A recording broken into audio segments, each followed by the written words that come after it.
প্রথমেই বাংলাদেশের আপসহীন সংগ্রামের প্রতীক দেশনেত্রী বেগম খালেদা জিয়ার জন্য আল্লাহর কাছে দোয়া করছি। আল্লাহ পাক সুবহানাহু ওয়া তাআলা বেগম খালেদা জিয়াকে জান্নাতুল ফেরদৌসের মেহমান হিসেবে কবুল করে নিক, আল্লাহুম্মা আমিন। আমরা আজকে ঢাকা বিশ্ববিদ্যালয় কেন্দ্রীয় ছাত্র সংসদ ডাকসুর পক্ষ থেকে বিএনপি চেয়ারপারসনের অফিসে এসেছি। যে শোক বইটা ওপেন করা হয়েছে সেখানে স্বাক্ষর করা এবং আমাদের ডাকসুর মোট 5 জন সদস্য এখানে এসেছেন। আমরা আমাদের শোক বইয়ে আমাদের স্বাক্ষর শেষ করে বিএনপির ভারপ্রাপ্ত চেয়ারম্যান তারেক রহমানের সাথে আমাদের মিটিং হয়েছে। তো ইনি আমাদের ঢাকা বিশ্ববিদ্যালয় কেন্দ্রের ছাত্র সংসদ সহ বাংলাদেশের ছাত্র সমাজের প্রতি কিছু গুরুত্বপূর্ণ পরামর্শ দিয়েছেন। আমরা আমাদের প্রত্যাশা ব্যক্ত করেছি। আমরা আমাদের জায়গা থেকে বলেছি, বাংলাদেশে জুলাই বিপ্লব পরবর্তী আমরা যারা ফ্যাসিবাদ বিরোধী দীর্ঘদিনের আন্দোলন সংগ্রাম করেছি, আমাদের সবাইকে ঐক্যবদ্ধ হতে হবে। বাংলাদেশের জুলাই বিপ্লবের পরে আমাদের যে ঐতিহাসিক সুযোগ এসেছে, এই ঐতিহাসিক সুযোগে আমরা ঐক্যবদ্ধভাবে আমাদের বাংলাদেশ বিনির্মাণ করতে হবে এবং শহীদরা যে জন্য জীবন দিয়েছে একটি ইনসাফ ভিত্তিক বাংলাদেশ বিনির্মাণ করা, সেই বাংলাদেশ বিনির্মাণ করার জন্য আমাদের এখনই ঐক্যবদ্ধ হতে হবে। তো সে জায়গায় তিনি আমাদের সাথে ঐক্যমত পোষণ করেছেন এবং বাংলাদেশের সকল রাজনৈতিক দল, বিএনপি, জামাত সহ এনসিপি এবং ছাত্র সংগঠন, ছাত্র শিবির, ছাত্রদল সহ সকল সংগঠনকে একসাথে নিয়ে কাজ করার ব্যাপারে আমাদেরকে পরামর্শ দিয়েছেন। তো ঢাকা বিশ্ববিদ্যালয় কেন্দ্রীয় ছাত্র সংসদের পক্ষ থেকে আমরা সবাইকে আহ্বান করছি, আমাদের বিপ্লব পরবর্তী আজকে 16 মার্চ পার হয়েছে, আমাদের মধ্যে অনেক বিভাজন তৈরি হয়েছে। সেই বিভাজনের সুযোগ নিয়ে আজকে পতিত ফ্যাসিস্টরা এবং এখানে দিল্লির তাবেদাররা তারা বিভিন্ন ধরনের ষড়যন্ত্র এবং চক্রান্ত করছে। আমাদের এখনই সময় একটু ঐক্যবদ্ধ হওয়ার।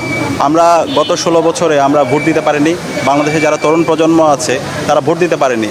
তো একটি ফ্রি, ফেয়ার, ক্রেডিবল নির্বাচনের জন্য আমাদেরকে ঐক্যবদ্ধ ভূমিকা পালন করতে হবে এবং এই জুলাইয়ের শহীদদের যে স্বপ্ন, সেই স্বপ্নের বাংলাদেশ বিনির্মাণ করার জন্য আমাদেরকে ঐক্যবদ্ধ হতে হবে এবং পতিত ফ্যাসিস্টদের যে বিচার, সেই বিচারের প্রশ্নে আমাদেরকে ঐক্যবদ্ধ হতে হবে। একই সাথে আমাদের যে গত 16 বছরে রাষ্ট্রীয় কাঠামো, সকল প্রতিষ্ঠানগুলোকে যে ভেঙে চুরমার করে দেওয়া হয়েছে, সেই প্রতিষ্ঠানগুলোকে নতুনভাবে বিনির্মাণ করার জন্য, জুলাইয়ের সনদ বাস্তবায়ন করার জন্য এবং এই নির্বাচনে জুলাই সনদের যে গণভোট হবে, সে গণভোটকে হাক বিজয় করার জন্য আমাদেরকে ঐক্যবদ্ধ হতে হবে। তো আমরা আশা করছি, যেহেতু বাংলাদেশের সকল রাজনৈতিক দল, ছাত্র সংগঠন এবং ফ্যাসিবাদ বিরোধী সকল সংগঠন ঐক্যবদ্ধ হয়েছে, সুতরাং বাংলাদেশ আর কখনো পথ হারাবে না।